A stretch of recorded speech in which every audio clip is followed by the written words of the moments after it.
कैसे जनता की उम्मीदों पर नीतीश प्रोफेसर कुमार जी के नवल बनाए रास्ते पर किशोर, हम आगे एनडीए चलेंगे और सब कुछ एनडीए का अंदरूनी मामला है। नीतीश कुमार ने फैसला ले लिया, पेट में आपके दर्द हो रहा है, क्यों? सरकार तो चलेगी ना। नहीं संदीप जी, देखिए कई कई बातें एकदम सार्वजनिक पटल पे है। जहां तक परिवारवाद का ही से शुरू कर लेते हैं। इनके लिए तो परिवारवाद चिराग पासवान भी नहीं है, इनके लिए तो उपेंद्र कुशवाहा भी परिवारवाद नहीं है, मांझी भी परिवारवाद नहीं है, सम्राट चौधरी भी परिवारवाद का उदाहरण नहीं है, नितिन नवीन भी परिवारवाद का उदाहरण नहीं है। ये तो अलग मामला है। मैं सिर्फ ये बताना चाहता हूँ, जो पूरे बिहार में और देश में चर्चा का विषय है, कि जो लोग नीतीश कुमार के इस रूप का या इस युग के अंत करने का जो जो सुपारी लिए थे, उनको यह मौका मिला है कि उन्होंने नीतीश कुमार और नीतीश कुमार के समाजवाद का जो कुछ हद तक बचा हुआ था उसका सौदा किया।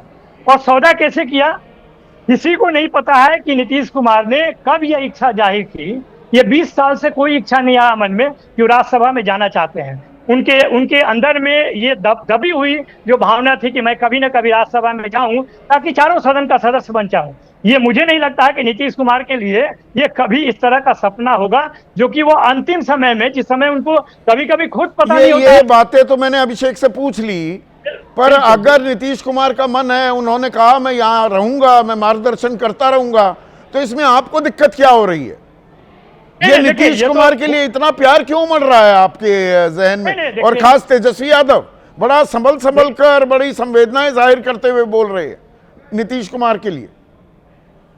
आप अगर बिहार की जनादेश की भी बात करें तो ये जनादेश कब पूछा गया कि हम इस पद को छोड़ना चाहते हैं? ये तो पूरी तरह से जो ओबीसी ईबीसी के वोट जिसका फायदा पूरा का पूरा भारतीय जनता पार्टी पिछले 20 साल से उठा रही है, उसके साथ धोखा है। वैसे लोगों का एक तरह से आप कहिए तो उनको एक तरह से तो आपके लिए तो फायदे की बात है ना, बल्ले बल्ले है, वो वोट बैंक कुछ आपके पास आ जाएगा जो नीतीश हमेशा ले जाते थे और बीजेपी को फायदा होता था। तो आप क्यों घड़ियाली आंसू बहा रहे हैं नीतीश कुमार पर? संदीप जी, हमारे पास अभी भी 1,90,00,000 वोट है और हम इस तरह से कभी बात सोचते ही नहीं है। हम तो बिहार के उन लोगों की बात कर रहे हैं जिन लोगों ने किसी परिस्थिति में, जिनको आपने मान लीजिए, आपने अब तो समझ गया था ना नीतीश कुमार जी को, कि जो उन्होंने कहा था कि 25 से 30 नीतीश, तो बीच में फिनिश कैसे हो गए नंबर 1। और जो बात कह के भारतीय जनता पार्टी उनके कंधे पे रख के जिस तरह से 10,000 रुपये देकर और बिहार के लोगों को ठगा, उसका जवाब देने का समय था। ये सत्ता परिवर्तन पीछे ये 3-4 महीने में ही सत्ता परिवर्तन का समय कैसे आ गया? आपको जो वादे किए थे उस पर काम करना चाहिए था। नहीं, आपको इस बात का डर तो नहीं? अब निशांत कुमार आ गए, वो इंजीनियर भी हैं, युवा भी हैं। अब तेजस्वी जो जेनजी और मिलेनियल्स और युवाओं को आकर्षित करने की कोशिश की, इस बार तो सफल नहीं हो पाया। 25 में ही डब्बा गोल हो गया। अब वो निशांत कुमार आ गए, युवा आ गए, जहां संभावनाएं तलाश रहे थे वहां भी आपका दरवाजा बंद कर दिया। देखिए संदीप जी, ये बात तो कई लोग प्रशांत जी के विषय में भी कह रहे थे कि वो आएंगे तो पता नहीं आरजेडी कहाँ चला गया। ये सब तो देखिए, ये सब तो भविष्य के गर्भ में है। निशांत जी आए और राजनीति करें, इससे हमें कोई परहेज, पहले भी कोई परहेज नहीं था। लेकिन ये कहना कि निशांत जी नीतीश जी का बराबरी कर लेंगे आकर, जो घाटा भारतीय जनता पार्टी को, घाटा जदयू को होगा और बिहार के प्रदेश को होगा, उसको आकर निशांत जी जीरो एक्सपीरियंस के साथ उसकी भरपाई कर लेंगे, ये तो बेमानी है। ये पूछना चाहिए संजय झा जी से और ललन सिंह जी से कि किस जन्म का और किस कुकर्म का बदला ले रहे हैं। जिस तरह से उन्होंने इस पार्टी, ये तो हमें पहले भी मालूम था, हमारे नेता पहले भी बोल चुके थे कि जदयू इस चुनाव के बाद समाप्त हो जाएगी। उस समाप्त का ठेका जो लिया है ललन सिंह और संजय झा ने, या उनके आसपास के जो लोग लिए हैं, वो लोग पूरी तरह से। तो आप जेडीयू में बेईमानी की बात कर रहे हैं, लेकिन धीरेन्द्र मुन्ना, ये बिहार की जनता के साथ बेईमानी नहीं है क्या? कम से कम कारण तो बताना चाहिए भाई, क्यों छोड़ दिया 105 दिन बाद, 3.5 महीने बाद? क्या कोई दबाव है?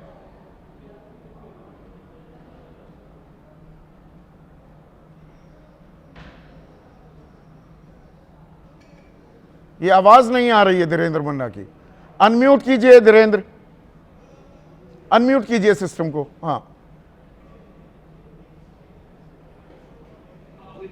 हाँ, अब आने लगेगी, बोलिए। नहीं, आपको बात अभी समझ में आई, क्योंकि धीरेन्द्र मुन्ना से सवाल करना अभी जरूरी है। बिल्कुल। अभी हमें 2 दिन से ज्यादा का वक्त हो गया विजय, क्यों पद छोड़ दिया, ये जानकारी तो खुद नीतीश कुमार को देनी चाहिए थी ना, बस राज्यसभा जाने का मन कर गया। सर आप इतनी चिंता बेवजह कर, आपने इतने सारे सवाल खड़े कर दिए, लेकिन इसमें कोई बड़ा परिवर्तन हुआ है क्या? नवंबर में 14 नवंबर को नतीजे आए, सरकार बनी, तो वो भारतीय जनता पार्टी सरकार में मुख्यमंत्री थे, जनता दल यूनाइटेड के। अब भारतीय जनता पार्टी की सरकार में उप मुख्यमंत्री होंगे नीतीश कुमार। तो सरकार तो पहले भी बीजेपी की थी चुनाव आने के बाद, अब भी बन गई वही। नहीं, इतना सरल है क्या? वो दरअसल नीतीश कुमार की एक इक्विटी थी, बिहार में बाहर है नीतीश कुमार है, बिना नीतीश कुमार के बीजेपी तो ये माने बैठी थी कहां 85 ले पाएंगे कि नीतीश कुमार की आएंगी 40-50 आएंगी ज्यादा से ज्यादा। खेल तो यही हो रहा था और उस पर हम फिर दबाव डालेंगे, पर यहां तो 89 बनाम 85 हो गया, बराबरी, कोई खास फर्क नहीं है दोनों की संख्या में कोई फर्क नहीं है। एक तो गलती तो तेजस्वी जी की हुई ना, तेजस्वी जी की वजह से सब ये गड़बड़ हुआ। अगर तेजस्वी जी ठीक ठाक कर लेते तो फिर ये संभावना नहीं बनती कि नीतीश कुमार जी को जाना पड़े।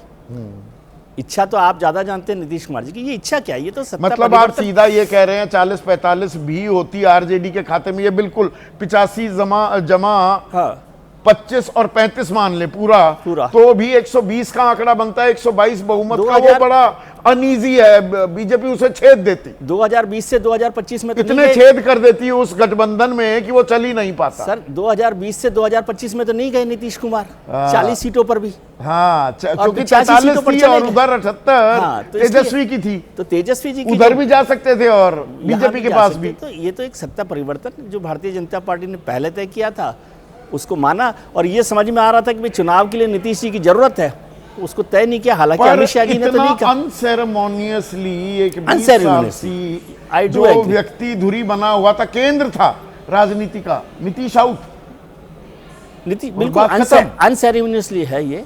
और लेकिन नीतीश जी पर भी आप बात कीजिए, जो आपने बहुत सारे सवाल खड़े किए, भाई अभिषेक झा में क्या प्रॉब्लम है? अभिषेक झा क्यों नहीं बन जाए डिप्टी चीफ मिनिस्टर? बिल्कुल बताइए, निशांत में और अभिषेक में ऐसे कौन से सुरखाब के पर हैं? हाँ, तो उस पर सवाल हो। लेकिन नीतीश जी ने कभी किसी पे भरोसा नहीं किया, परिवारवाद बात किया। आपने जो ग्राफिक्स दिए हैं जॉर्ज फर्नांडिस, इसीलिए जॉर्ज फर्नांडिस जानकारी तो नहीं दी, बिल्कुल ठीक है। और हम लोग तो उनके साथ, मैं तो कवर भी किया, तो जॉर्ज फर्नांडिस को, क्या जॉर्ज फर्नांडिस पे भरोसा किया? क्या उससे पहले लालू यादव पे भरोसा किया? क्या उसके बाद शरद यादव पर भरोसा किया? क्या आरसीपी सिंह पे भरोसा किया? क्या प्रशांत किशोर पर भरोसा किया? एक भी नेता नहीं है जिसपे भरोसा करने की बात है। इसलिए लल्लन सिंह का वो बयान आजकल फिर से वायरल हो रहा है, और निशान में जो दांत हैं। और भाई इसका मतलब ये हो गया कि नीतीश कुमार अपनी पार्टी को अपनी दुकान, अपना परिवार का संगठन समझते हैं, इसलिए परिवार का बेटा ही गद्दी पर बैठ सकता है।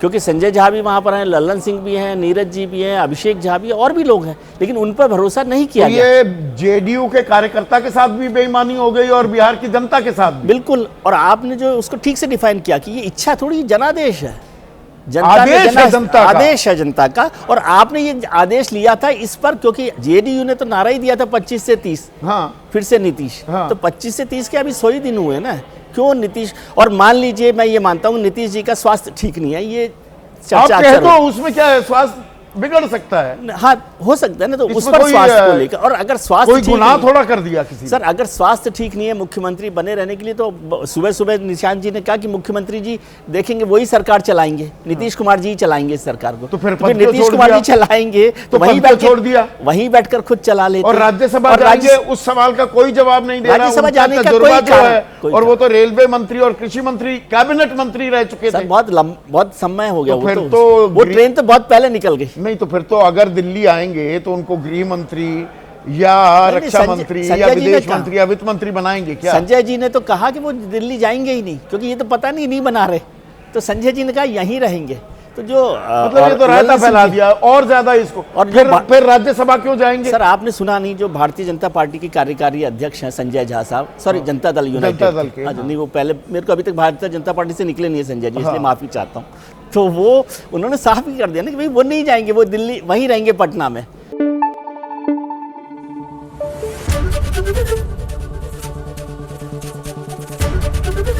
एबीपी न्यूज आपको रखे आगे।